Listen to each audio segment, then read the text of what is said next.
Bienvenidas todas y bienvenidos a este coloquio de Viguetas, donde también continuamos las actividades que estamos haciendo en el barrio, en Santa Bárbara, las actividades comunitarias, en torno al 25N, el día por la erradicación de la violencia contra las mujeres, de la violencia machista. Hemos hecho actividades previas y recursos también del barrio, en torno, por ejemplo, se ha hecho un taller de autodefensa feminista en el centro de mayores de Ángel Rosa, hicimos una ruta saludable el propio lunes viendo recursos con más vecinas y qué programas contra la violencia machista estaban desarrollando. Y hoy queríamos también dar un poco un colofón para mantener viva esta lucha con uno de nuestros espacios quizás más característicos a nivel comunitario, del programa del Toledo Comunitario en Santa Bárbara, que es esto del coloquio de Viguetas, ¿no? El objetivo siempre es el mismo, es invitar a recursos, expertas en este caso, en el tema que vamos a tratar, para abrirnos después de una pequeña introducción por su parte a un diálogo más amplio con las vecinas y los vecinos que estáis hoy aquí y los recursos que hay. Para eso y para, en concreto, trabajar el tema que hemos titulado este coloquio, una conversación acerca de la importancia de la formación sexual afectiva. Entonces, como yo creo que vamos a ir recuperando hoy, cuando hablábamos de educación, aunque siempre tenemos en el coco la gente adolescente y juvenil y menores, pues también creemos que la educación no tenemos momento en donde parar nuestra educación y que este término era mucho más generoso a edades de todo tipo, ¿vale? Y también con una clara disposición a nivel social y a nivel de los chicos también y de, bueno, cambios y situación sobre todo, porque las anteriores actividades fueron, obviamente, por la erradicación de la violencia machista y esta quería poner el dedo en la importancia de la prevención como estrategia de erradicación. Y en esa prevención, cambios de comportamientos, descubrimiento de los mismos, conexiones entre diferentes violencias. Bueno, era todo un ámbito que queríamos profundizar y al que vamos a hacerlo. Con ayuda de Maribel, del Centro de la Mujer de Toledo. Muchas gracias.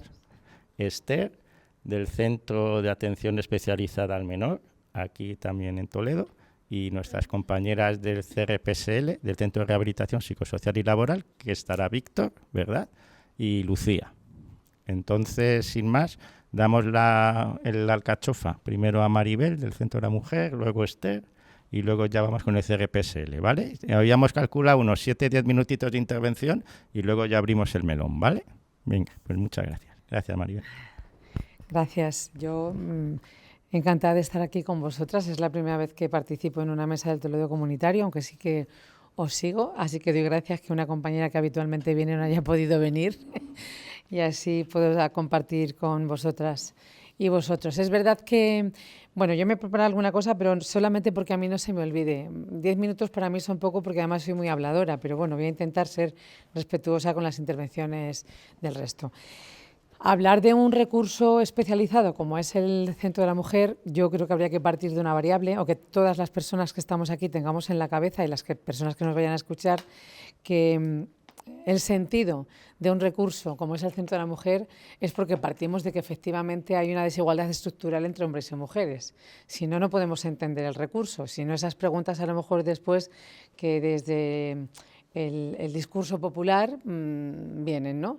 El Centro de la Mujer podría ser como una medida de acción positiva y no de discriminación positiva, que es un término que yo personalmente no comparto ni me gusta, porque ya si incluyes la palabra discriminación, implícito va que estás discriminando. Entonces sería como una medida de acción positiva, porque si entendemos que hay una desigualdad estructural, mujeres y hombres no partimos del mismo origen porque nuestros roles y nuestra educación es diferente. Educación machista sí, seguro, porque a todas mujeres y hombres no la han dado, pero cada cual con su rol. Las mujeres con menos privilegios y entonces yo siempre hago como un gesto con mis manos cuando digo mediación correctora, es que si aquí están los hombres y aquí estamos las mujeres, digamos que el Centro de la Mujer, entre otras acciones que se hagan, es ese tramo que te ayuda para llegar por lo menos y posicionarte en el mismo del mismo origen. Eso es lo que es una mediación positiva y puede ser que los recursos de los centros de la mujer surgieran desde ahí. Que se ofrece en los centros de la mujer una atención integral porque somos un equipo interdisciplinar. Entonces hay 4 áreas, que es el área jurídica, el área social, el área psicológica y el área de empleo. 4 profesionales que ocupamos cada una de esas áreas, con lo cual cuando una mujer es atendida en ese centro, la atención integral la tiene en el propio centro. Bien distinto es que necesite otro tipo de recursos que tenga que añadir a su proceso y a su necesidad. Cuando hablamos de mujeres que atendemos en los centros, posiblemente a todas, en algún momento determinado, a mí ya no, claro, se nos viene a la cabeza que atendemos a mujeres que están sufriendo alguna situación de violencia de género. Yo os tengo que decir que no es así. Nosotros tratamos a todo tipo de mujeres que, aunque no sufran una violencia de género explícita, tal como la ley lo establece, que es que venga de tu pareja o expareja, trabajamos con mujeres que pueden sufrir múltiples violencias desde otros ámbitos que no sean eso. Es verdad que a veces eso ha estado un poco complicado de poder justificar dentro de los centros, pero con nuestra ley de Castilla-La Mancha de 2018, octubre de 2018, eso ya queda un poco recogido, todo el tipo de violencias. También deciros que la anterior ley fue pionera, era la primera que había a nivel nacional. Era cuando estaba Pepe Bono, lo tengo que decir, porque en ese sentido fue alguien muy transgresor en este sentido y fue nuestra primera ley. Dicho esto, también os tengo que decir que cuando atendemos a mujeres que puedan tener una medida judicial, que ya lleguen al centro porque tengan una medida judicial o no la tengan. ¿Y qué significa que no la tengan? Pues que si no la tienen y no hay ninguna medida judicial, el equipo que está allí en el centro trabaja con esa mujer si se detecta que hay violencia de género, pues con una violencia de género. Da igual si no hay una medida judicial que así lo haya dicho antes. ¿Cuál es la diferencia? Que cuando hay una medida judicial se activa todo el procedimiento de protección a la mujer, en todos los recursos que haya, y cuando no es así, es mucho más complejo. Entonces ahí entrarían a formar parte un poco el tema de las acreditaciones o no por el equipo especializado y habiendo una intervención continuada. Dicho esto, también quería hablaros de la denuncia y de las órdenes de protección. Hay una pregunta siempre de si conviene o no denunciar, ¿vale? Yo esto os lo digo porque os estoy contando cosas como muy fáciles con cualquiera que os encontréis, con cualquiera que conozcáis que esté en una situación compleja o entendáis que está pasando por ahí. Yo nunca, como técnica, voy a indicar que una mujer tenga que denunciar. Nunca lo voy a hacer. Y no lo voy a hacer en contra de las campañas que a veces han abogado por denunciar y por el anuncio que veo cada día y que me pone muy enfadada, el de tolerancia cero de 3 media, ¿no? Sí, a 3 media. Que sale una mujer vestida con su uniforme, policía, y otra compañera, que una presentadora, mujer denuncia porque es la única forma que te dé seguridad, tal. Eso es un error. Personalmente creo que es un error y desde la práctica de 20 años también lo considero. Denunciar si efectivamente es poner en evidencia una situación de violencia de género y da la posibilidad a la mujer de que se active todo el procedimiento de protección. Pero hay que ir mucho más arriba. ¿Denunciar a esta mujer le pone más en riesgo? Esa es la pregunta. Será lo ideal para entrar en ese sistema de protección. Pero, dependiendo de las circunstancias, habrá mujeres que denunciar y quizá en ese momento le ponga más en riesgo aún que si no lo hace. Cuando no es esa la opción, pues se trabaja en buscar alternativas o hacer un trabajo más pormenorizado o más lento para ver otras alternativas. Y otras veces nosotras podemos ver que la vía es interponer denuncia por el riesgo que eso conlleva, pero la mujer decide que no quiere hacerlo. Aprovecho con esto y os digo que nosotras acompañamos a las mujeres en los procesos en lo que ellas decidan y en los tiempos que ellas necesiten. Podemos hacer una propuesta profesional, pero si la mujer no la entiende, no quiere llevarla a cabo o no se encuentra con fuerzas, yo no dejo de ser una trabajadora, una técnica que cuando llega a la puerta del despacho a las 3, cojo la puerta y me voy, pero la mujer siga con su vida. La mujer tiene que seguir y tiene que afrontar lo que ella sea capaz de afrontar. Entonces, nosotras el trabajo que hacemos, sin que tenga que ser en último término una interposición de denuncia, ni tenga que ser en último término que haya una orden de protección, hay otras variables y otra intervención intermedia que es muy importante y al final casi yo creo que tenemos más mujeres víctimas de violencia de género que no tienen medida judicial a que sí la tengan. ¿Vale? Hay mucha violencia de género que está invisibilizada. Deciros también que en esa intervención individual nosotras trabajamos, un poco por conectar con lo que decía José Luis, nosotras no hacemos una intervención especializada desde el ámbito de la violencia sexual, pero sí tenemos un programa especializado. Pues aquellas mujeres que llegan, que hayan sufrido algún tipo de agresión sexual, se valora y se las deriva el programa Contigo, que es un programa que depende del Instituto de la Mujer y que la derivación solo se puede hacer desde el Centro de la Mujer. ¿Vale?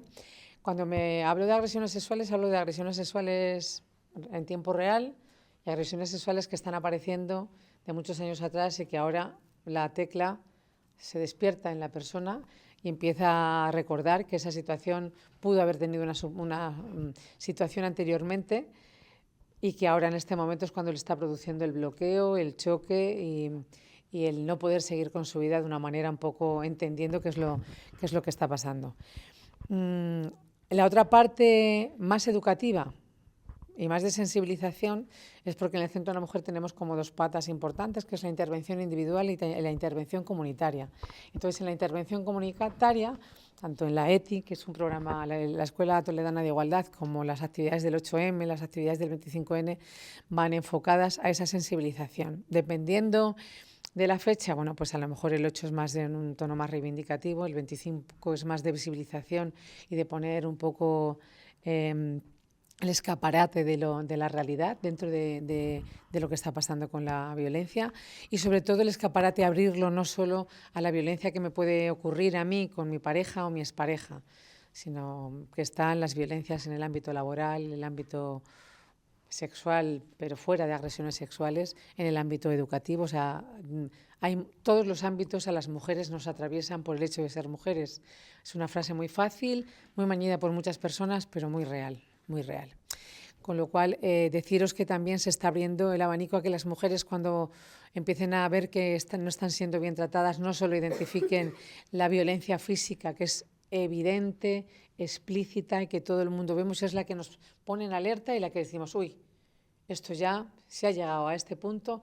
Deciros que una violencia psicológica puede ser mucho más dañina, mucho más dañina. Una violencia simbólica también, social, económica, sexual, quiero decir. Hay muchísimas violencias que ya tenemos que empezar a hablar de ellas, que no tenemos por qué hacer un máster ni conocer todas, pero que nos fijemos que no solo hay ese tipo de violencia, la física o la psicológica, que todo el mundo controlamos. Cuando digo la sexual, y sigo enganchando con lo que José Luis decía al principio, una parte puede ser más educativa o de identificación para la mujer dentro del centro. Nosotros atendemos a mujeres que en su mayoría la situación de violencia puede venir de una relación de pareja, larga, corta, de 20 años, de 30, de toda una vida. Y se está produciendo violencia sexual en esas relaciones de pareja. Mujeres que no identifican que eso sea una violencia que las esté ocurriendo, pues porque es su pareja y porque dependiendo de los años que lleves y de la edad que atraviese a esa mujer, pues tiene una educación y una cultura X. Reconocer que esa mujer también puede decir que no dentro de su entorno de pareja y también puede decir que hay prácticas que no quiere llevar a cabo, es importante. Y eso os puedo asegurar que no se identifica tanto. Y también, y no voy a decir un 100%, pero en un porcentaje muy alto, que en aquellas mujeres que están sufriendo violencia de género, la violencia sexual es una violencia que está casi, en un porcentaje muy alto, presente siempre. La verbalicen o no la verbalicen. Pero bueno, al final cuando llevas tanto tiempo trabajando vas viendo por datos que te va contando y bueno, si ella te deja, siempre con todo el respeto a que ella te deje, pues poder tocar ese aspecto o si no es en la primera vez, cuando tenga que ser.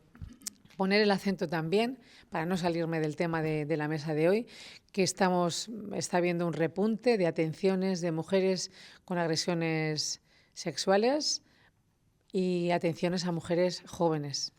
Cuando digo jóvenes, muy jóvenes. En los centros atendemos a mujeres mayores de edad, pero a mujeres menores de edad, si están sufriendo algún tipo de violencia cuyo presunto agresor o agresor, porque ya tenga una sentencia, sea mayor de edad, nosotros desde el centro también la atendemos. Hago la salvedad y cuando hablo de violencia de género hablamos de relaciones hombre y mujer, en el entorno que sea, fuera de la pareja, fuera de las parejas. Cuando recibimos otro tipo de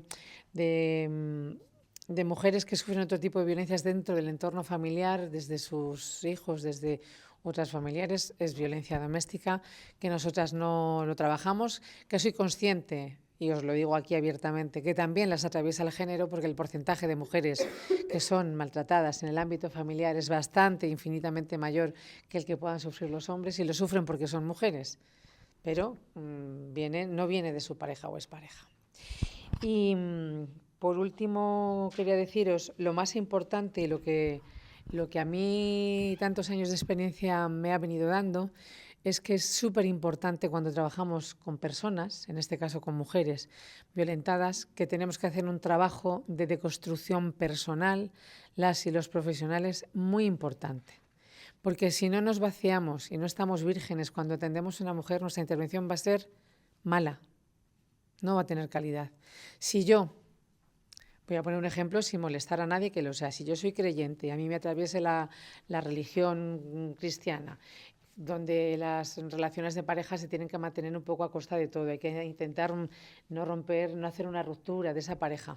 Pues a mí cuando una mujer me llegue, de verdad que no voy a ser objetiva a la hora de entender que a lo mejor donde yo la tengo que ayudar es a que salga de la violencia, no a que intente a ver si se lleva mejor con su pareja. ¿Entendéis esto? Entonces, os he puesto este ejemplo que es muy fácil, pero os digo otras cosas.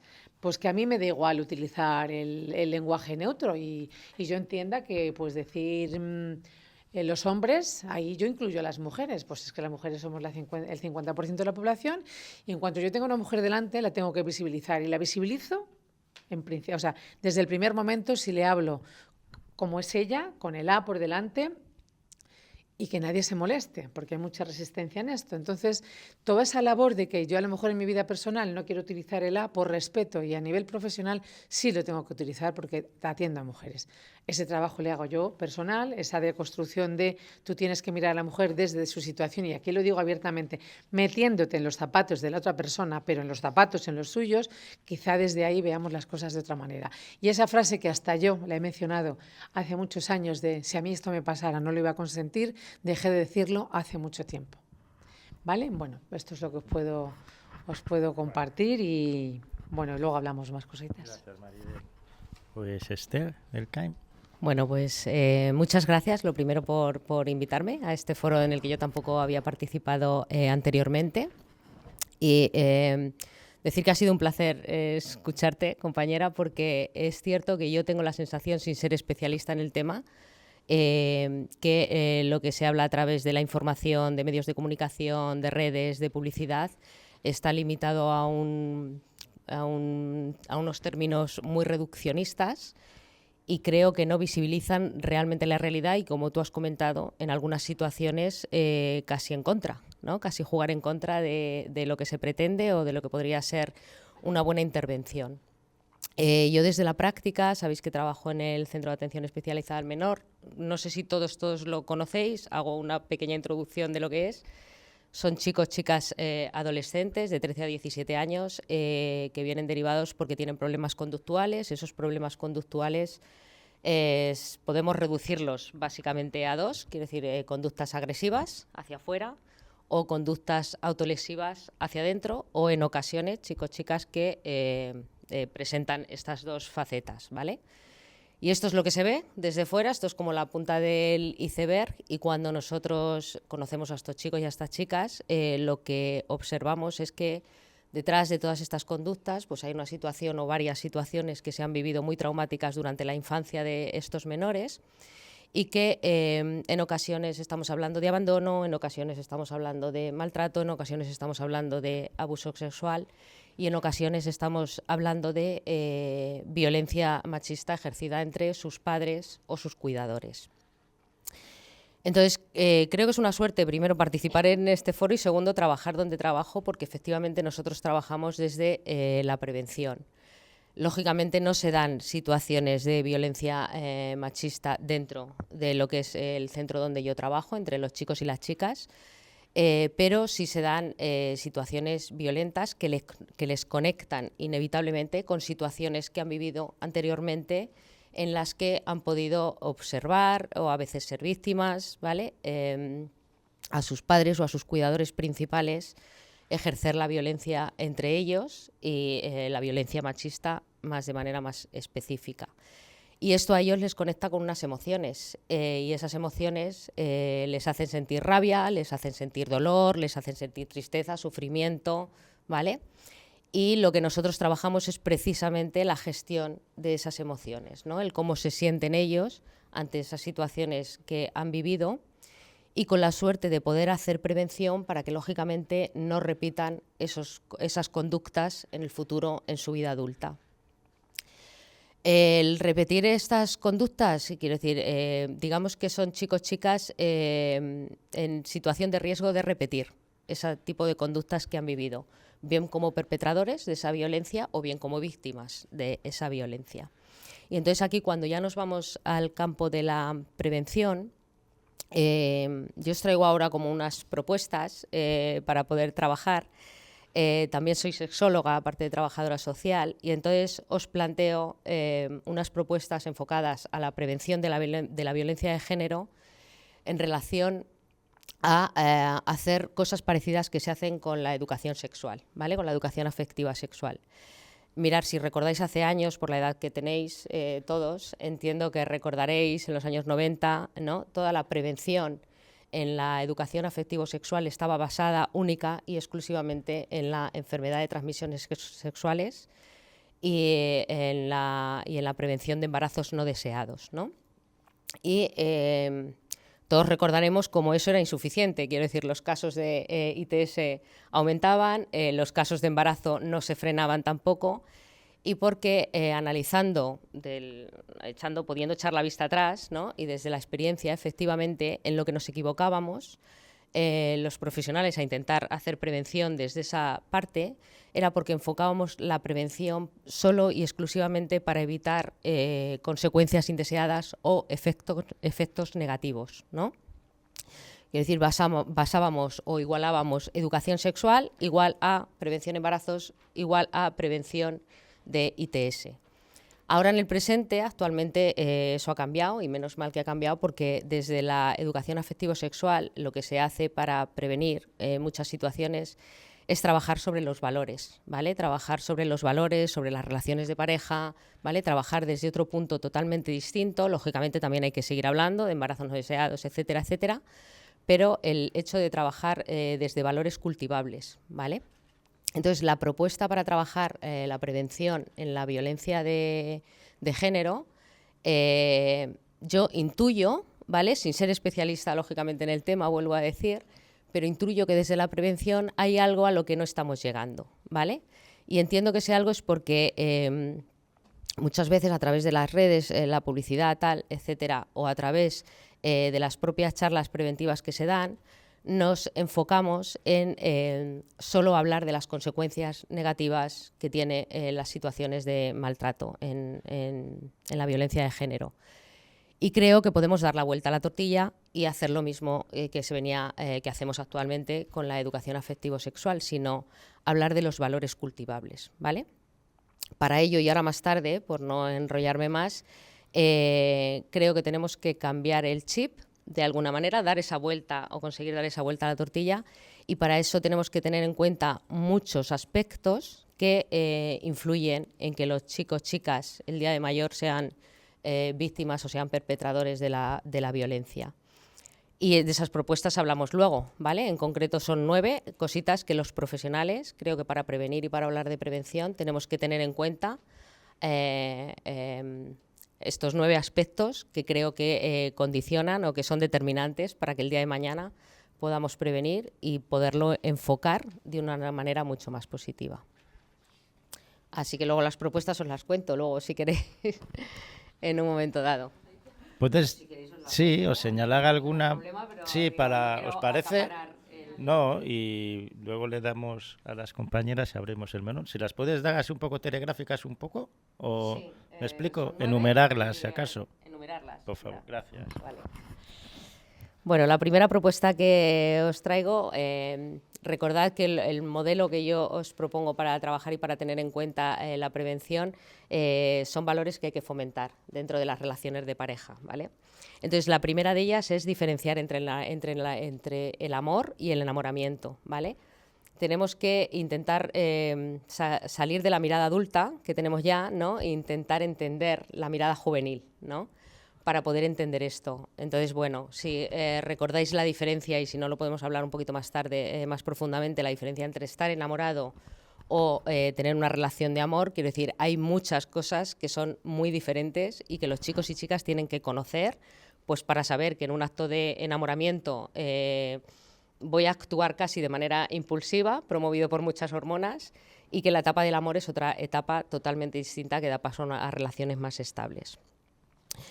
La segunda propuesta es reflexionar sobre el amor romántico. Bueno, qué deciros sobre todas las películas, canciones, ¿vale?, que existen a favor del amor romántico y que son modelos que, lógicamente, los y las chicas jóvenes copian porque es lo que ven, ¿vale? Entonces, qué mínimo que poder pensar junto con ellos sobre esa idea del amor romántico. La tercera propuesta es enseñar la gestión de los celos, ¿vale? Los celos, es una emoción humana que se da en las personas humanas y que genera malestar, ¿vale? No es una emoción ni buena ni mala, quiero decir, es una emoción simplemente, y es algo que las personas sentimos. Entonces, como tal, tenemos que aprender a identificar, a gestionar y a controlar esas situaciones de celos. Yo siempre les digo a los chavales, vamos a poner vacunas a los celos, ¿vale? Quiero decir, los celos se sienten igual que una gripe y se pueden tratar al igual que una gripe, ¿no? Y esto es poco trabajado por parte de nuestra, de los profesionales en el mundo adolescente. Por otro lado, trabajar la autoestima, porque entendemos que es la base para ir en contra de situaciones de dependencia emocional y de relaciones tóxicas que se dan entre adolescentes. Por otra parte, gestionar la ruptura, ¿no? ¿Qué pasa cuando una relación de pareja se rompe? Y si yo entiendo que tú eres mía o que yo soy tuya, ¿no? Cosas que vienen derivadas también de la idea del amor romántico, ¿cómo gestionamos esa ruptura?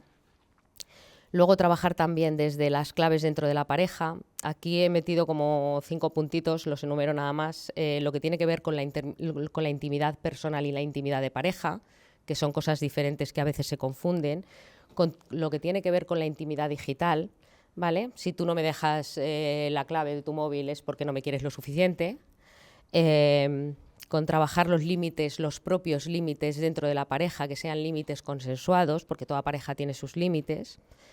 Con trabajar con el compromiso cuando doy el paso como adolescente, ¿no?, de apostar todo por la otra persona, hacia la otra persona, y con las propuestas que están surgiendo también entre las parejas jóvenes, propuestas como el poliamor, la relación abierta, ¿vale?, que ahí entran mucho que ver también la gestión de los celos, ¿vale?, y son nuevos modelos de relaciones que se están estableciendo actualmente y que no siempre se consiguen dominar bien porque tenemos muy idealizado, o los chavales tienen muy idealizado, lo que son las relaciones abiertas.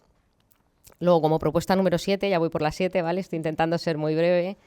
Tener en cuenta también un aspecto fundamental como es la mochila de la propia historia que traen los chicos y las chicas, ¿vale?, que en ocasiones pueden venir de familias violentas, que en ocasiones vienen en su propia historia con carencias afectivas en su mochila, con entender los estilos de apego que se dan dentro de una familia en relación de los cuidadores hacia los hijos, con entender que los padres y madres somos modelos de pareja y que ese modelo de pareja va a marcar muchísimo las relaciones futuras, y con entender la resolución de conflictos que existe dentro de casa. Si hay una resolución de conflictos, pongamos el ejemplo, violenta, que queremos que aprendan los chicos y las chicas si no le ofrecemos nuevas herramientas, nuevos modelos para trabajar desde ahí.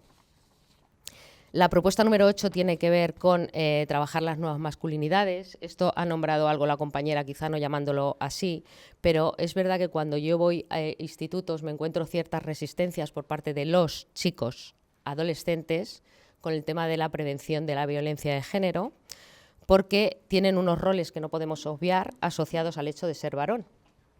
Y estos roles implican muchos estereotipos masculinos y esto implica, a su vez, que haya situaciones como que, por ejemplo, les estemos diciendo a los chicos que tienen que mostrar más el afecto, cuando en la sociedad hay un mensaje de que los hombres no deben mostrar afecto, ¿no? Y entonces yo entiendo que a los chicos, adolescentes, les estamos un poco volviendo locos, ¿vale? Porque, primero, ellos no han vivido toda la historia de la mujer y todo lo que eso implica, no tienen esa visión tan desde arriba, ¿vale? Sabemos que los adolescentes y las adolescentes tienen visión túnel en esa etapa, y entonces olvidamos que ellos no vienen del recorrido histórico que nosotros conocemos como adultos y que luego se enfrentan a esta doble, no sé si llamarlo doble moral, no sé si sería exactamente la palabra, ¿no? Pero a que les estamos exigiendo una cosa que luego en la sociedad no se da y se les exige otra totalmente contraria, ¿vale? Y que estas resistencias que muestran los chicos adolescentes cuando trabajamos estas cuestiones de igualdad, nos tiene que hacer plantearnos, no ir en contra de lo que ellos piensan, pero sí nos tiene que hacer pensar qué estamos haciendo mal para que el mensaje les llegue de manera equivocada, ¿vale? Y esto pasa no por justificar lo que ellos defienden, lógicamente, pero sí por empatizar y entender que se les está exigiendo dobles roles al mismo tiempo, dentro de los cuales ellos no saben manejarse exactamente como lo podría hacer una persona adulta. Y luego he añadido, mientras hablaba la compañera, porque me ha conectado con una cosa, un aspecto importante que no había incluido cuando me preparé ayer este guión, que tiene que ver con la pornografía, ¿vale? Quiero decir, los modelos de relación de pareja que actualmente los chicos y chicas adolescentes de nuestro centro, de nuestra sociedad, perdón, no me estoy refiriendo a los chicos con los que yo trabajo, ¿vale? Me estoy refiriendo a los adolescentes en general, están basando los modelos de pareja en modelos que copian desde la pornografía, ¿vale? Y la pornografía, todos sabemos que tiene encorsetado a la mujer, que los modelos que ofrece es un modelo de mujer sumisa, que tiene que someterse a determinadas relaciones y que su placer en las relaciones está sometido exclusivamente al del hombre. Entonces, nada, con esto ya acabo. Yo os doy paso. Gracias por escucharme. Y si queréis que profundicemos en algunas más de las cuestiones, lo podemos seguir haciendo. Gracias. Víctor. Bueno, yo soy Víctor y venía a explicaros un esquemita que hemos hecho sobre... Porque las mujeres que tienen problemas de salud mental también sufren todavía más agresión que las que no lo tienen. Por ejemplo, el 75% de las mujeres de salud mental ha sufrido violencia en el ámbito familiar y en la pareja, 3 de cada 4. El riesgo de sufrir violencia por parte de la pareja se multiplica por 4 si tienen problemas de salud mental. El 80% de las mujeres que han vivido en pareja han sido víctimas de violencia en algún momento. El 42% no lo identifican y las que lo hacen no se les da credibilidad por tener problemas de salud mental. La violencia sexual, más del 40% de las mujeres con problemas de salud mental han tenido en la infancia y otras han tenido también en otros momentos. Han sufrido violencia. En más de las ocasiones, el personal de referencia del ámbito de salud mental no conocía la existencia de maltrato ocurrido. Buenas, primero dar las gracias por permitirme participar y segundo, ha sido un placer escucharos a las dos. De hecho, no sabía cómo trabajaba del todo el Centro de la Mujer, así que me encanta descubrir todas estas cosas, por si acaso Dios no lo quiere, pero lo necesito. Y sobre todo me gusta muchísimo también saber que ahora en el ámbito adolescente, porque yo cuando tuve problemas de salud mental, ese era un terreno prácticamente inexplorado, y ahora que haya tanta ayuda, que me parece que hacéis una labor maravillosa porque es una de las etapas más vulnerables de la vida. Y bueno, yo quería hablar un poco desde bueno, el papel de la mujer con problemas de salud mental y esa doble discriminación que podemos llegar a sufrir precisamente por tener ese diagnóstico, ¿no? Sobre todo muchas de nosotras esa violencia suele estar invisibilizada en términos en los que llega a justificarse por tener ese diagnóstico, por todo lo que nos soportan, los límites que llegamos a necesitar, ¿no?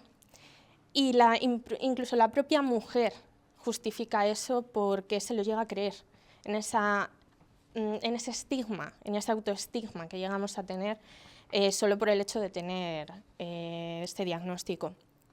También el hecho de que si sufres cualquier tipo de violencia, muchas veces, como ha leído Víctor, no se cree a la mujer, porque, bueno, se lo ha podido imaginar. O, no sé, se lo ha buscado el doble, solo por el hecho de tener esos problemas, ¿no? Y también hablar de cómo esta invisibilización de la mujer llega a ámbitos tan importantes como el ir al médico y que no te deriven, ¿verdad? Como hemos hablado varias veces de este tema, no te deriven. Te manden quizá un ansiolítico o te manden un antidepresivo, pero tú necesitas un profesional con el que poder hablar. Y por las mujeres no pase porque haces lo mínimo, que es el mantener la casa o las actividades que se supone que la mujer tiene que hacer. Cuando yo soy partidaria de que si hay dos viviendo en la casa, los dos tienen que hacer cosas, sea un hombre, mujer, quien sea, todos tenemos que hacerlo. Y luego, por otro lado, también está el hecho de que precisamente en esta invisibilización que hay, la mujer que tiene problemas de salud mental suele estar destinada a ser cuidadora de, no a tener un rol propio en el que decida tener una vida satisfactoria más allá de tener que ser la cuidadora de sus padres, la cuidadora de los sobrinos de alguien y permanecer siempre en casa, ¿no? Y gracias a una de las labores que hacen en el CRPSL, que también quiero hablar esta parte positiva, ¿no? Que soy usuaria del Centro de Rehabilitación Psicosocial y Laboral, por si alguien no sabe lo que es CRPSL, de aquí de Toledo, es trabajar mucho, aparte de la autoestima, evidentemente se trabaja, pero trabajar en ese rol, en quién quiero ser, a qué quiero llegar. Puedo salir de mi casa y puedo ser alguien, si me apetece, o sea, si quiero ser cuidadora, vale, pero una decisión meditada, escogida por mí, no impuesta por la sociedad. Si no me apetece tener todas las herramientas posibles para decir, no, es que yo quiero ser profesora, no, es que yo quiero ser informática, es que me apetece ser un técnico informático, no, es que yo quiero ser lo que me dé la gana porque me puedo comer el mundo, ¿no? Y ese empoderamiento es muy, muy importante también en este sector, precisamente porque tenemos esa doble carga. Y además añado que no estoy, lamentablemente, no sé por qué, pero no estoy en un grupo violeta concretamente que se ha creado en el centro. Yo lo dejo. Y que ayuda a entender, ¿no?, todo esto desde esa perspectiva tan general que hay, como bien habéis dicho vosotras, de una estructura social en la que la mujer tiene este papel sumiso y tiene que encargarse de todas esas cosas, ¿no?, por solo el hecho de ser mujer. Y ahora empezamos a entenderlo, incluidos esos, que no lo has dicho Víctor, pero lo añado yo, estos micromachismos también que permanecen en la sociedad todavía en muchas facetas de nuestra vida. Y bueno, creo que también hay que hacer mucho trabajo, porque yo soy de la opinión de que, aunque suene un poquito mal, que no digo que no haya que hacerlo, pero hay que hacerlo. Hay que hacer a las mujeres, hay que empoderarlas y que tenemos que entender todo esto, pero se nos olvida el otro 50% de la población. Yo no tengo por qué centrar todo el esfuerzo a que la víctima, a la que, por ejemplo, las sometíamos, ahora está cambiando, menos mal, pero las sometíamos a algo habrás hecho, cambiamos el discurso a tienes que aprender a poner límites. ¿Por qué siempre es la víctima y no enseñamos al perpetrador que eso no hay que hacerlo? Y entonces se nos olvida muchas veces que el 50% de la población, que son hombres, también tienen que ser educados en todo este tipo de cosas, porque al fin y al cabo la lucha feminista es por la igualdad, y en la igualdad estamos toda la población.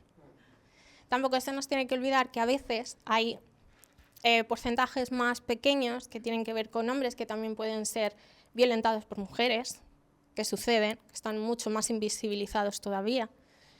Y nosotras como mujeres creo que también tenemos que hacer en el análisis ese de no olvidarnos de ellos, que también se nos necesita.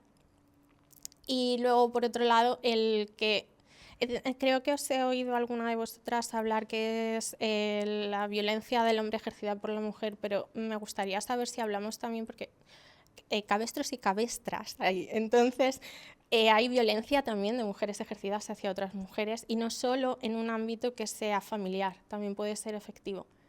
Y ese sector de la población también puede estar muy invisibilizado y no se nos tiene que olvidar. Yo quizá puedo pedir mucho, pero me gusta, aunque sea una utopía, que no nos olvidemos de nadie, dado que si estamos en una lucha vamos a luchar todos juntos y que merezca la pena, ¿no?, lo que pueda salir de esta sociedad, aunque vayamos pasitos a pasitos. ¿Ya está? Bueno, yo soy Paloma, también del Centro de Rehabilitación, y nada, yo voy a aportar mi granito a todo lo que habéis comentado, quizá en esta parte de prevención o intervención más desde una perspectiva de género que llevamos intentando trabajar en el Centro de Rehabilitación desde hace unos años.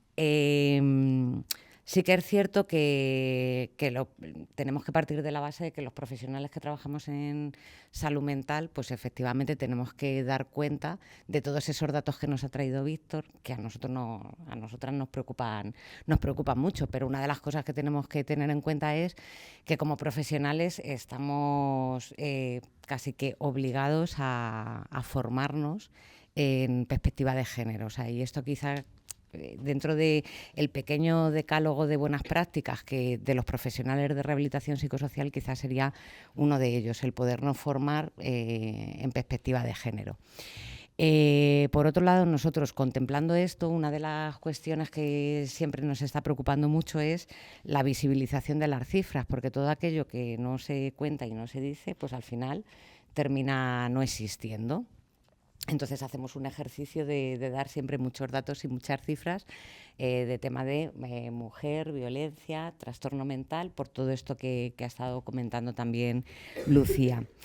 Pero no solo dentro del espacio de centro de rehabilitación, tenemos que trascender, porque al final nosotros atendemos a personas que nos vienen derivadas de la unidad de salud mental, y una de las cuestiones que nos estamos encontrando desde siempre, o desde hace muchísimos años, es que la derivación al centro de rehabilitación fundamentalmente es de hombres, y tiene mucho que ver también con esta mirada que decía Lucía de, bueno, pues la mujer al final que tiene un problema de salud mental igual es mucho más productiva en casa con ese rol de cuidadora que va a hacer en un centro de rehabilitación donde, bueno, pues allí se trabaja en otro tipo de objetivos, ¿no? Entonces sí que es cierto que nosotros atendemos casi al doble de hombres que mujeres, y a lo largo del año a lo mejor, bueno, pues no tengo exactamente los datos, pero de 15 derivaciones anuales que podemos recibir nuevas, pues a lo mejor tenemos 1 o 2 mujeres. Entonces también esta perspectiva la estamos trasladando en las coordinaciones que hacemos con la unidad de salud mental, también es una de las cosas que planteamos. Y por supuesto cuando recibimos la derivación de una mujer, pues también tenemos que gestionar esas listas de espera para intentar incorporarlas e incluirlas. Otra cuestión que nos preocupa muchísimo es que ya dentro de lo que es la evaluación que los profesionales hacemos desde esa perspectiva de rehabilitación psicosocial, incluyamos la perspectiva de género, ¿no? Pues esto que también traía Lucía de los roles, pero no solo con esa perspectiva, no solo cuando hacemos las evaluaciones con mujeres, sino también cuando hacemos las evaluaciones con hombres, ¿no? Preguntar en el caso específico de violencia, también algo que hemos aprendido es que lo que no se pregunta no se conoce, con lo cual hay que preguntar a todas las personas que atendemos si en algún momento han recibido violencia o la están sufriendo, violencia de todo tipo. En los relatos que nosotros nos encontramos a lo largo del tiempo podemos inferir que muchas de las personas, bueno, damos cuenta un poco de los datos, pues al final muchas personas, muchas mujeres a lo largo de su trayectoria vital han sido violentadas tanto dentro de lo que es el contexto familiar como en otro tipo de relaciones. Y esto en muchas ocasiones pues ha podido tener como consecuencia, pues evidentemente, tener un problema de salud mental, y en otros casos la violencia se sufre o se es más vulnerable a sufrirla por el hecho de tener un problema de salud mental, ¿no? Y bueno, pues esto que a veces también ha hablado Lucía, ¿no?, del descrédito, a veces esto no es escuchado, recibido por parte de los profesionales, y hay que estar preparados para escuchar este tipo de relatos, porque nos van a dar muchas claves y podemos acompañar de una manera más efectiva a las personas. Bueno, desde nuestro lugar en la intervención, tanto en los grupos como en la intervención individual, vamos incorporando en nuestro día a día, y específicamente hemos incorporado ya desde hace 2-3 años lo que es el espacio Violeta. El espacio Violeta es un espacio que está compuesto exclusivamente por mujeres. Sí que es cierto que tenemos que darle una pensada a estos talleres de nuevas masculinidades, y de vez en cuando también traemos alguna propuesta, pero entendemos que el espacio Violeta tiene que ser un espacio que, por un lado, generar un espacio de seguridad para las mujeres que atendemos, fomentar unas redes de apoyo entre mujeres en el que se puedan compartir historias, experiencias, pero a lo mejor es simplemente el compartir un café, ¿no? El saber que te tengo a ti para tomarme un café en el momento en el que nos apetezca, ¿no? Sobre todo también esto teniendo en cuenta que muchas veces en esto de las redes de apoyo, en el momento en el que tenemos mujeres en pareja, ya pensamos que no necesitan otro tipo de redes de apoyo, y esto hay que fomentarlo y sacarlo. Luego también, dentro del espacio, cuidamos la salud en general, que es otra de las grandes olvidadas, la salud femenina. En salud mental a veces, pues la perspectiva de género se olvida hasta tal punto de que a veces hay efectos secundarios específicos que sufren mujeres por medicaciones psiquiátricas que no son tenidos en cuenta, que no son tratados, o que no son ni siquiera susceptibles de hacer una interconsulta con un profesional específico. Pues no sé, la ausencia, la menorrea, la ausencia de regla por algunos tratamientos psiquiátricos es muy habitual, y esto a veces ni siquiera se le da importancia, o momentos en los momentos vitales del ciclo vital en el que la mujer empieza a entrar quizá en climaterio, menopausia, trastornos emocionales, hormonales que no están tenidos en cuenta desde la propia consulta de salud mental, pues al final también son violencias institucionales, ¿no? Porque no se está atendiendo a la mujer como mujer, ¿no? No se está atendiendo a esas necesidades. Pues estos espacios en el centro también tratan de acercar todo ese tipo de contenidos, y también cómo ejercer este derecho en la propia consulta a llevar todas estas cuestiones que nos pasan, que a veces a muchas mujeres les pueden avergonzar, o como nunca se han tenido en cuenta, pues directamente la mujer ya no lo cuenta en la consulta. También en estos espacios de apoyo, pues a veces simplemente el hecho de escuchar determinados relatos puede ayudar a la persona. En esto de mujeres que han sufrido violencia, en ese sentido conectaba mucho Maribel, pues a veces la denuncia no es lo primero, o no quiere decir que no sea importante, pero hay que acompañar a las personas en su propio proceso, y a las mujeres hay que acompañarlas, y al final el primer acompañamiento a lo mejor es simplemente ese espacio de escucha en el que ha podido hablar por primera vez de aquello que le sucedió en un momento de su vida, o aquello que parece que le está sucediendo. El visibilizar diferentes violencias dentro de estos espacios también ayuda a conectarnos con cosas que nos duelen y que a lo mejor estaban también como muy bloqueadas dentro de nosotras, ¿no? Entonces, estos espacios sirven para todo eso. Y, por supuesto, luego también nos sirven pues, en esta labor de sensibilización cara afuera, o de reivindicación, en el que promovemos pues, otro tipo de actividades, taller de autodefensa femenina, marcha 25N y diferentes espacios que hacemos en el centro, el árbol de los deseos, no sé, el mural de la vergüenza, ¿no? En el que hemos podido plasmar en el centro pues aquellas cosas que nos dicen o que nos han dicho a las mujeres en muchos espacios, ¿no? Pues que se vea, esto es vergonzoso, ¿no? El violentómetro, bueno, diferentes cosas, no sé. Yo lo único que sí que quería terminar, por cerrar, hay otros muchos aspectos que igual en algún otro momento estaría fenomenal traerlos. Sí que simplemente por pensar un poco en esta parte de la violencia institucional que nos parece como muy de lejos, ¿no?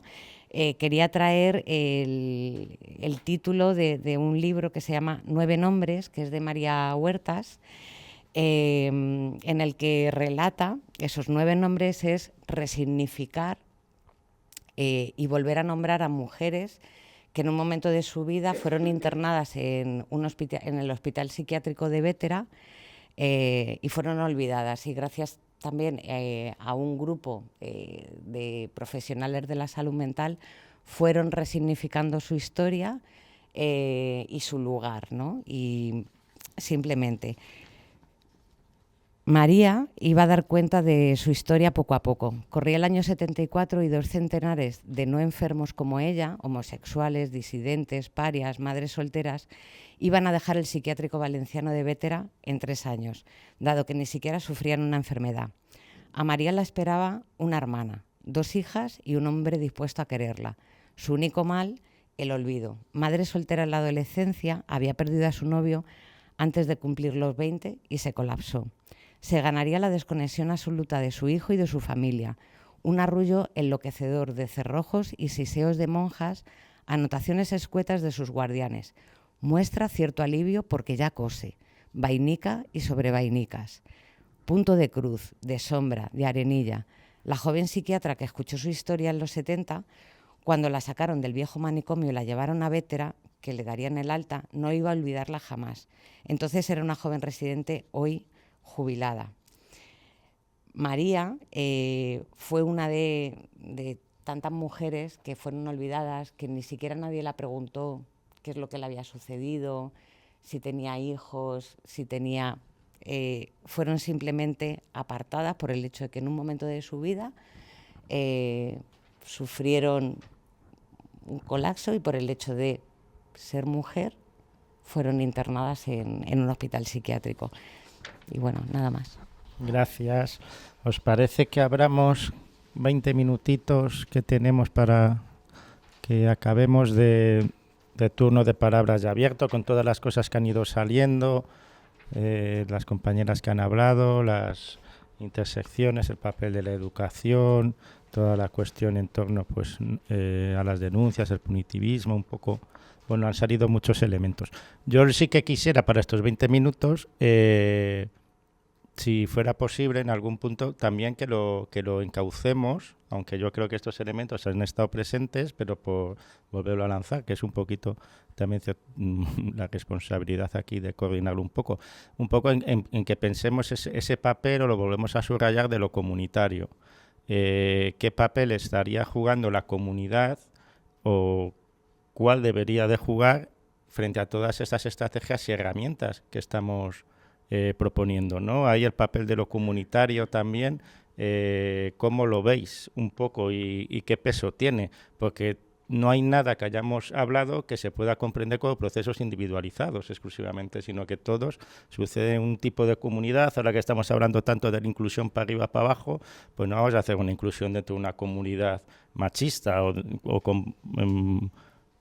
maneras de comportarse de esta manera, ¿no? Pero la comunidad como espacio donde está sucediendo, como espacio, si no es de seguridad, más feminista o feminista, al que tendemos que tender, ese elemento de la comunidad creo que es también el que nos puede interesar aprovechar este momento para ponerlo en común, cómo lo danzamos con los elementos que ya está muy implícito, pero para darle un poco por esa línea, si os parece. Y también libremente por donde queráis salir, ¿eh? Yo no estaba pensando en esto de la comunidad cuando pensaba en esto que voy a decir, pero bueno, me parece que puede tener sentido, Josele. Lo comunitario para mí tiene sentido porque esto es algo de todos Y en la ruta saludable del lunes el centro de salud comentaba cómo el problema de la violencia de género, además de ser algo estructural, era un problema de salud pública. Y bueno, esto de lo comunitario, por hablar en primer lugar de qué se puede hacer desde lo comunitario, creo que este espacio es el mejor ejemplo que se puede tener para hablar de qué se puede hacer desde lo comunitario, el tener la oportunidad de visibilizar, de hablar, de que esto además haya surgido de una necesidad compartida de los activos en salud del barrio, que todos esos activos en salud, y me refiero a recursos, por si hay alguien que no entienda qué es esto de activos en salud, hayan podido hacer un diagnóstico y cómo participar en qué actividades podrían acercarse a la comunidad es uno de los ejemplos. Pero yo pensaba un poco más como ciudadana, la población, cuando se estaba escuchando, ¿no? Y pensaba que qué suerte poder estar aquí escuchándoos y qué suerte tener la oportunidad de que mi trabajo me permita tener la oportunidad de venir. Porque siendo sincera, si a mí esto me toca en horario de tarde y yo veo un cartel en la farmacia del pueblo que me invita a venir a un coloquio de violencia de género, igual vengo, pero igual no. Igual me meto en la rutina del día a día, en los agobios de tener que comprar, de tener que estudiar, de tener que limpiar, de tener que tal, y no priorizo venir a estas cosas. Entonces pensaba en cómo la comunidad puede jugar un papel para generar estas oportunidades y que esto llegue a todos. Y pensaba que qué suerte que el formato del coloquio de Viguetas sea podcast, porque al podcast van a llegar las 2 personas que estén interesadas en la violencia de género. Pero si pensamos en lo comunitario y pensamos que esto es algo de todos y que las redes hay que construirlas entre todos, igual esas 2 personas que han llegado por propio interés pueden compartirlo y pueden tejer redes con otras 2 personas que tengan al lado. Y esas 2 personas que tengan al lado volver a compartir ese podcast con las otras 2 de al lado. Y que la comunidad pueda hacer este efecto bola de nieve para que este tipo de mensajes y este tipo de espacios no solo lleguen a las personas que puedan ser más afines por una cuestión de valores, que tú traías también esta parte de los valores al inicio, ¿no? Sino que esto pueda llegar a todo el mundo porque no es una cuestión de valor, es una cuestión de derecho. Entonces, para mí, el efecto que puede tener la comunidad o el papel es, primero, desde las instituciones y lo comunitario, poder generar estos espacios, y desde los ciudadanos entendidos como agentes dentro de esa propia comunidad, poder hacer este efecto bola de nieve para que esto llegue al mayor número de personas posibles. Bueno, a ver, yo partiendo de la premisa de que somos personas sociables, pues es que, claro, pretender como profesional o como trabajadora social que en una hora que yo pueda ver a una mujer se resuelvan sus problemas, vamos, ni en una hora ni muchas intervenciones, porque luego ella tiene que salir fuera y encontrarse con esa barrera y esos obstáculos, tanto si va a una entrevista de trabajo por ser mujer, tanto si tienes que conciliar, que hoy por hoy, perdonadme, tengo que decir, que la conciliación sigue teniendo nombre de mujer, o si tienes que encontrarte en tu círculo más próximo y más cercano, con quien también tienes que justificar, o bueno, pues es complicado. Si no tienes esos apoyos que te ayuden a... Yo cuando estuve en la formación hace 15 días en San Marcos, en una de las mesas que me tocó, pues estuve en una mesa, lo llevaban las compañeras del casco, y hablaron de un grupo de ayuda que tenían ante necesidades concretas de, pues es que tengo una entrevista de trabajo y ahora mismo no tengo con quién dejar al niño, o yo qué sé, tengo un problema de salud y alguien le puede llevar la compra. Esos gestos que son, bueno, tan fáciles, tan normalizados y que a lo mejor en zonas rurales se hacen con más facilidad por eso de que hay otra relación, pueden resolver muchísimas cosas a las mujeres. Eso me refiero hablando un poco en primera persona, bueno, a las mujeres o en general a la población. Perdonadme que yo voy siempre pues a donde voy, ¿no? Pero luego, a nivel de ciudadanía, que era lo que decías tú, y a mí también, estoy ya bien en otro punto, que lo decía una compañera el otro día, que yo siempre he entrado al trapo, yo siempre, si ha habido algún tema, pues he ido... Pues es que últimamente no lo hago. No lo hago porque me agota. soberanamente. Entonces al final dices, yo no puedo estar peleándome, y digo pelear porque es así, y no es decir, estamos hablando, estamos compartiendo, llegamos a conclusiones, decidí, pues si a una persona con la que me voy a tomar un café saca este tema, no me voy a pelear. Con la gente que tengo más próxima, sí, no me peleo, pero sí no dejo de hablar de ello y de lo importante. Desde mí como primera persona, que yo también me pongo mis escalones de qué es o mis objetivos, no como Maribel profesional del Centro de la Mujer, sino como Maribel ciudadana de que me relaciono, aquellas cosas que me parecen que sí, me lo da mucho mi trabajo, aquellas cosas que yo me permito, el lenguaje, voy a sacar otra vez el lenguaje no sexista. Yo sé que podría decir y utilizar ahora mismo aquí en este foro el A todo el tiempo. Sin embargo, yo hice una promesa conmigo misma y adopté un compromiso de que allá donde yo estuviera iba a utilizar siempre el O y el A por las tantísimas veces que yo me he sentido invisibilizada. Entonces, aunque sea un esfuerzo y a veces hasta pesado y a veces retórico cuando alguien te está escuchando, porque es muy difícil hablar todo el tiempo O a O, o si no buscar palabras neutras, yo nunca voy a hablar, aunque estén aquí Víctor y José Luis solo, y no les voy a obviar, porque yo me he sentido obviada mucho tiempo. ¿Eso qué supone? Un esfuerzo y un desgaste mayor a la hora de hablar, pero es un compromiso que yo adopto conmigo. Eso hace es visibilizar a las dos partes, hombres y mujeres, porque habíamos dicho también por aquí que aquello que no se, de lo que no se habla, de lo que no se menciona, no existe. Entonces no hemos existido durante mucho tiempo, seguimos sin existir, pero no tengo ninguna intención que ellos tampoco existan, ¿vale?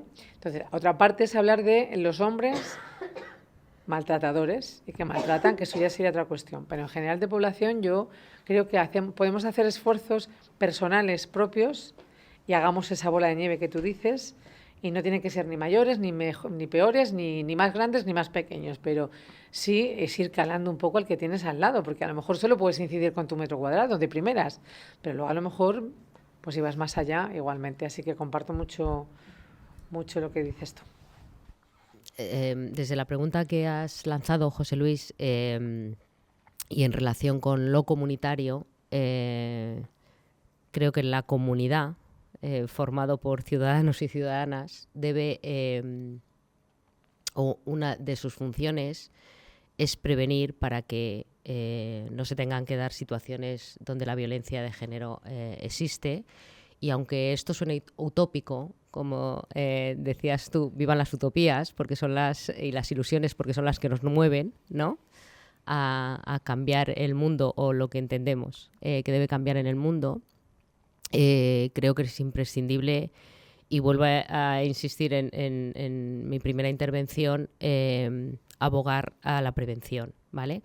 La prevención no solo y exclusivamente creo que debe hacerse desde el ámbito más juvenil.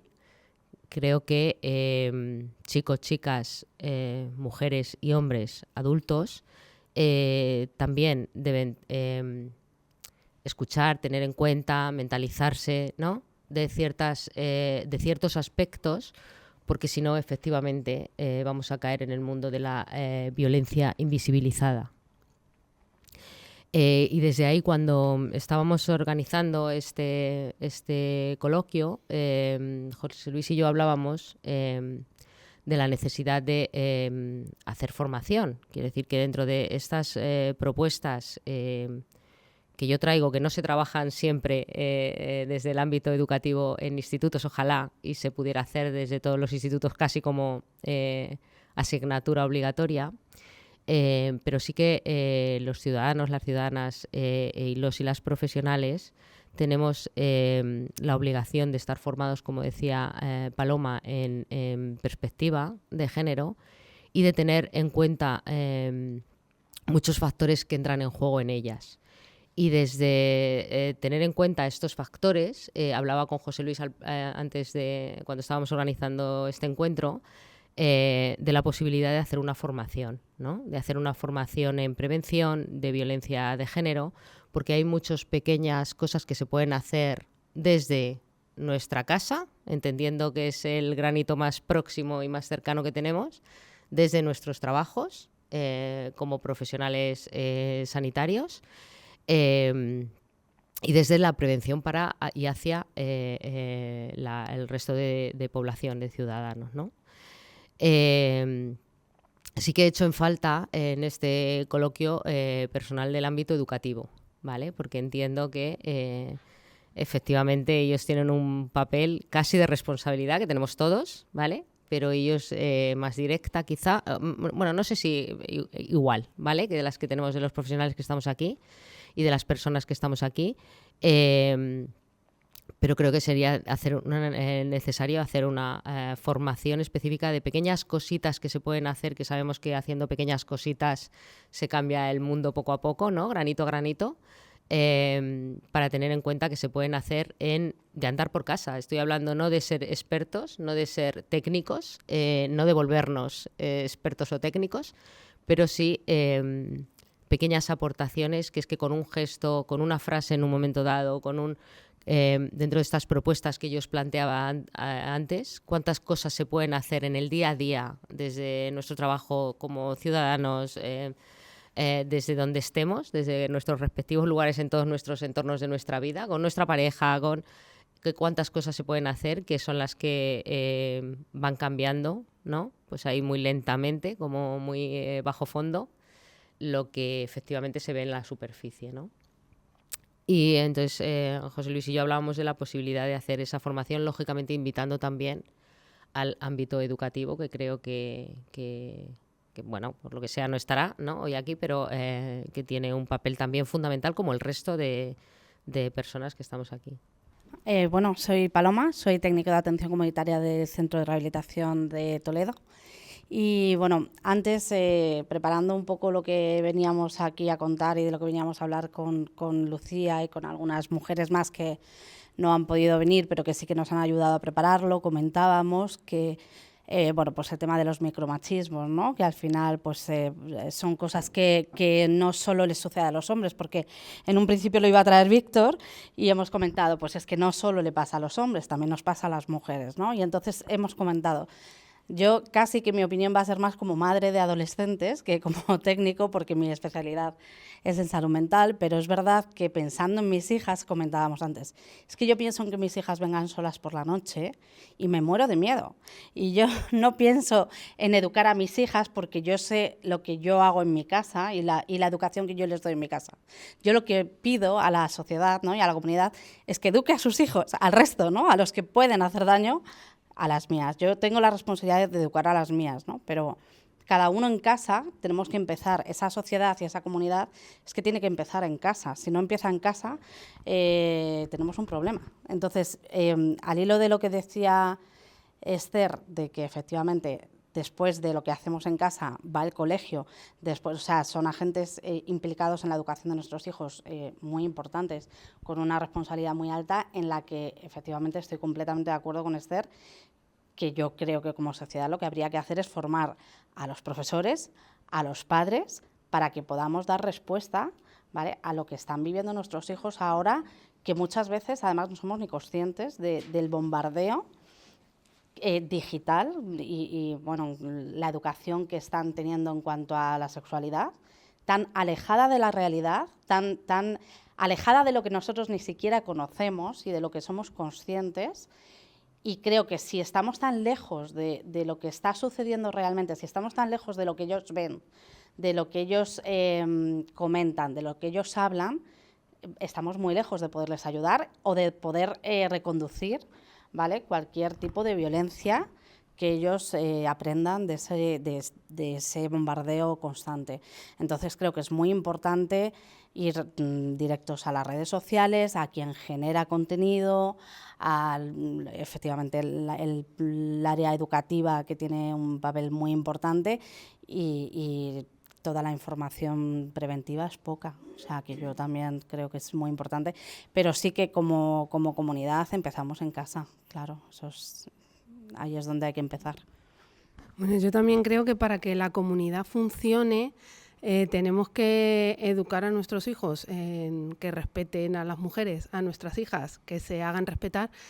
Y, jolín, yo creo que se nos olvida una cosa a lo mejor importante, o no se nos olvida, pero que creo que es importante recalcar, el enseñarles a preocuparse de otros. O sea, porque en la comunidad no estamos solos. Es que yo el otro día participé en el taller de autodefensa feminista Y uno de los consejos que a mí me ha dejado pillada toda la semana era, si tú te encuentras en una situación violenta, ¿cómo puedes escapar de esa situación? Y si no puedes escapar de la situación y necesitas ayuda, no grites ayuda, porque no va a venir nadie, grita fuego, ¿no? Y a mí eso me ha dejado de, ostras, es que si alguien pide ayuda, yo no quiero ponerme en peligro y me voy y dejo a la persona que pide ayuda, solo voy si gritan fuego.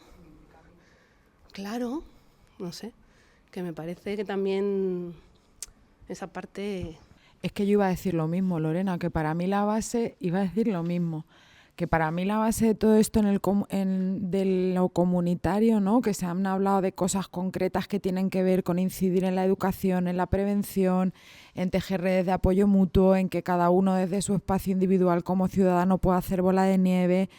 Para mí la base de todo esto tiene que ver con que podamos concienciarnos de que esto es una cuestión que nos afecta a todos, pero no la violencia de género, o sea, salir de la postura de individuo como persona, de yo conmigo misma, para mentalizarnos de que entre todos nos podemos cuidar mucho mejor y llegar a mucho más. Entonces, para mí la base sería poder empezar a tomar conciencia de lo colectivo y alejarnos de lo individual, que es un poco lo que tú estabas diciendo, Paloma, es que no vale con que yo eduque a mis hijas si entre todos no vamos hacia el mismo lugar, y lo que tú decías de si a mí me falta el preocuparme por lo que me pasa al otro, o sea, es que todo lo demás no es posible. Entonces, por eso ya me he colado, porque es que las dos me estaban llevando a lo mismo. Yo lo que quería decir es responsabilidad, responsabilizar a los propios hijos de su propia educación. Creo que tienen un punto que deben ser responsables de cómo quieren ser de mayores, y ya está.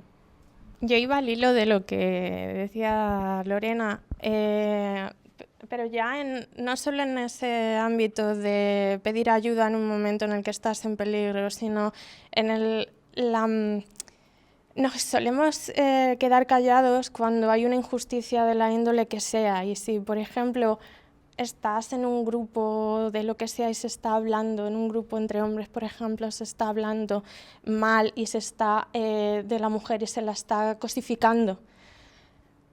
Si hay un hombre, solo uno, que decide quedarse callado y eso no le gusta lo que está pasando, porque se queda callado. No nos quedemos callados, no permanezcamos en la inacción. Hagamos te tienes que poner colorado delante de tus amigos, delante de los colegas, o nosotras igual. Estamos llamando, no quiero, señorita tal, a cualquiera. Pues no lo hagamos. Si alguna de nosotras no nos gusta, no lo hagamos. O sea, pero no nos quedemos calladas. Digámoslo y digamos, esto no tenemos que hacerlo. O sea, porque somos las primeras que estamos cayendo en esto. Y no nos gusta. Y si no nos gustaría que lo hiciesen a nosotras, ¿por qué lo hacemos con otra? ¿No? Y lo que no quiero es eso, que normalmente se queda en formación, pero se queda en la inacción. Nos formamos y no hacemos. No, que se vean otras cosas tan simples como esas, que esas son esas pequeñas cositas de estar en casa, que se quede ahí. Si tú oyes a un padre decirle a su hijo, o a una madre, no llores porque eso es de niñas, no, dile, no, tiene todo el derecho a llorar porque lloramos todos, ¿no? Este tipo de cosas que aprendamos a erradicarlas, y eso funciona con ser, pues eso, como habéis dicho, no un individuo que va en solitario, sino aprendiendo que todos formamos parte de la sociedad, que somos, al final, encajamos en el puzzle, ¿no? Aunque seamos diferentes piezas, y hagámoslo más bonito. Pues vamos a ir cerrando, ¿os parece? Llevamos ya casi 1h20. Pues nada, muchas gracias por todas las aportaciones y por el diálogo posterior que ha habido. Creo que sí que dejamos la pelota para recogerla y seguir trabajándola comunitariamente en el proceso de educación y acción por una sociedad más igualitaria, más feminista, menos machista, y que a todo eso nos convocamos para saber un poco cómo podemos seguir tejiéndolo, ¿no? Recursos, vecinas, esta cuestión que ha salido sobre todo en un encuentro formativo hacia recursos, que también lo hemos hablado. Bueno, como lo tenemos también grabado, podemos darle alguna vueltita, pero agradeceros a todas que hayamos estado hoy compartiendo este coloquio de Viguetas. Gracias.